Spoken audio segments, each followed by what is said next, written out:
Menga xizmatchi kerak edi. Surishtirmadingmi, mabodo? O'zimnikini haydab bordim. Bolamga tuhmat qildi. Sigaret chekadi deydimi? Xonasidan spirtli ichimlik shishasini topdim deydimi? Ha, bo'pti. Xizmatchi topilsa aytarsan. Ha, o'g'lim, keldingmi? Nega kayfiyating yo'q? Nima bo'ldi? Oyi, mashq o'qituvchimiz nima qilsa bo'ladimi? Qaysi o'qituvchingni? Dilshod opamni. Senga nima qildi u? Asabim buzyapti. Kelib, ayol kishi bilan tortishib o'tiribsanmi? Ha, undan ko'ra unga bir tuzukroq sovg'a ber, pul taklif qil. Ayol kishi axir. Olmaydi u, haqqoniy ayol. Unda boshimni qotirma. Ana u ustoz deb hurmatini qilsang, har qanaqa o'qituvchi yaxshi. Tushundingmi? Har doim shu gap. Sinf rahbari ustidan boshqarmaga shikoyat xati borgan ekan.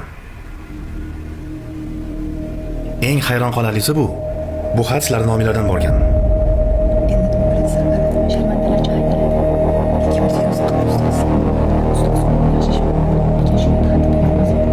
Jim bo'linglar.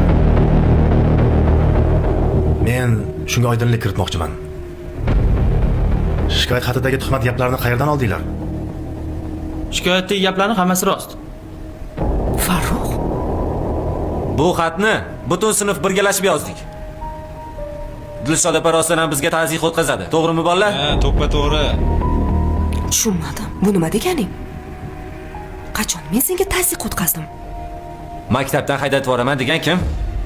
Men senga hech qachon unaqa demaganman. Degansiz. Bolalar tushunmadim. Sizlar kelishib olib ustozlar ustidan tuhmat qilyapsizlarmi? Bu tuhmat emas. Siz ustozimizning asl yuzini ko'rmagansiz. Mana eshik yopilib, dars boshlangandan keyin asl yuzi ochiladi. Hozir sizga spon yoqib turibdilar mana bitta yoningizda. Nima qildim men sizlarga? Birortangizni urdimmi? Yoki haqorat qildimmi? Aytinglar. Tushunmayapman. Olimpiadaga faqat o'zingiz yoqtirgan bolalarni yuborasiz. Biz chekkada qolib ketaveramiz. Darsda tushunmay savol berib qolsak, darsdan keyin qolib, pul bersang o'tib beraman deydilar.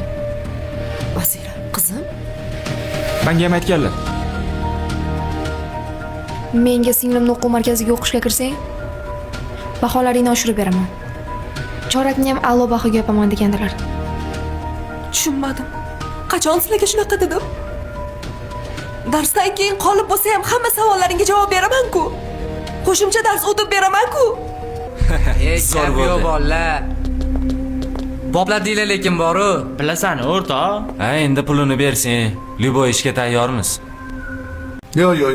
Hech ishongim kelmaydi. Dilshodaga agar pul kerak bo'lganda hozirgacha mana shu maktabda o'qituvchilik qilmasdi. Bu ayol o'z kasbini yaxshi ko'radi. Mana shu jon jahdi bilan bolalarga jonini berib dars o'tayotganini o'zim ko'rganman. Undan keyin yana bir narsaki, darsdan keyin ham qolib, o'sha qiziqqan bolalarga yana dars o'tganini ham ko'rganman. Tekinga. Qayerdan olasizlar bunaqa gaplarni? Lekin shikoyat xatida 3 ta o'qituvchimiz bizdan pul talab qildi deb aniq yozilgan-ku.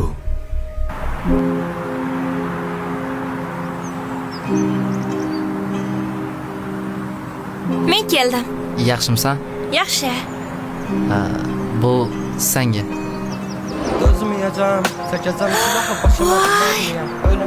Kumushmi? Ha. Voy, buncha chiroyli. Senga yoqqandan xursandman. Hali bundan ham zo'rlarini olib beraman. Rostdan. Juda ham chiroyli. Rahmat.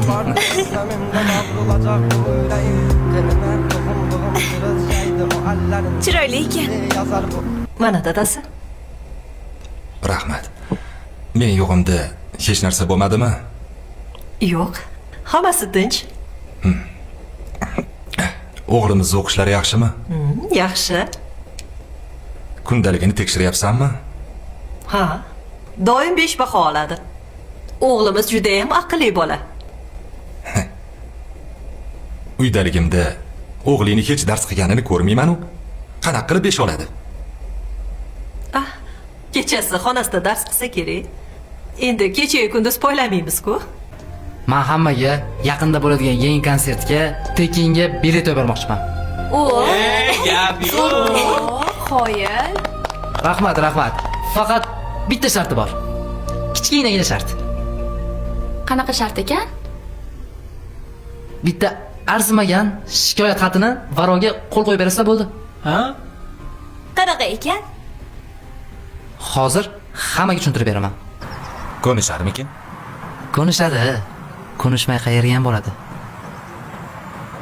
3 ta odam ko'nsa 7 ta qoladi. 20 tadan oshsa bo'ldi. O'zimizni qo'shganda bizda 18 ta imzo naqd degani.